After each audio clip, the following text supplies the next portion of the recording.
എത്ര കണ്ടാലും മനുഷ്യർ പഠിക്കില്ല എന്നേ. എത്ര കണ്ടാലും മനുഷ്യർ പഠിക്കില്ല. ആർത്തിയോടെ ഓടുകയാണ്.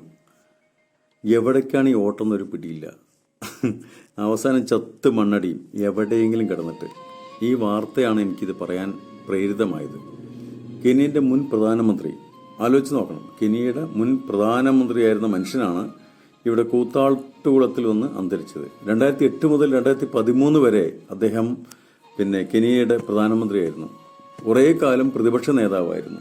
ആ മനുഷ്യൻ കേരളത്തിലെ കൂത്താട്ടുകുളത്ത് വന്ന് മരിക്കണം എന്നുള്ളൊരു നിയമം പ്രകൃതി എഴുതി വച്ചിരിക്കുകയാണ്. ഒന്ന് ആലോചിച്ച് നോക്കണം മനുഷ്യരെ. നമ്മൾ തമ്മിൽ മത്സരിക്കുമ്പോൾ കൂടെയല്ല ജനിക്കുന്ന നേരത്തും കൂടെയല്ല മരിക്കുന്ന നേരത്തും മധ്യേ ഇങ്ങനെ കാണുന്ന നേരത്ത് കലഹിക്കുന്നത് എന്തിന് നാം വൃഥാന്ന് എഴുതി വെച്ചിട്ടുണ്ട്. മനസ്സിലായില്ലേ മഹാകവികള്? ഇതൊന്നും നമുക്ക് ബാധകമല്ല. നമ്മൾ പരസ്പരം തമ്മിൽ തല്ലിയും മതത്തിന്റെയും ജാതിയുടെയും സമ്പത്തിന്റെയും നിറത്തിന്റെയും വർണ്ണത്തിന്റെയും ഒക്കെ പേര് പറഞ്ഞിട്ട് തമ്മിൽ തല്ലി ജീവിതം കഴിക്കുക.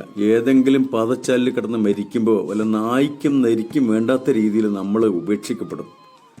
വയസ്സായി കിട്ടുന്ന രോഗമാകുമ്പോൾ രക്ഷിതാക്കൾക്ക് ആയ നമ്മളെ മക്കൾക്ക് പോലും വേണ്ടാത്തൊരവസ്ഥ വരും. എൻ്റെ പൊന്നും മനുഷ്യരെ, നിങ്ങൾ ചിന്തിക്കൂ, സ്നേഹിക്കാൻ പഠിക്കൂ മറ്റുള്ളവരെ.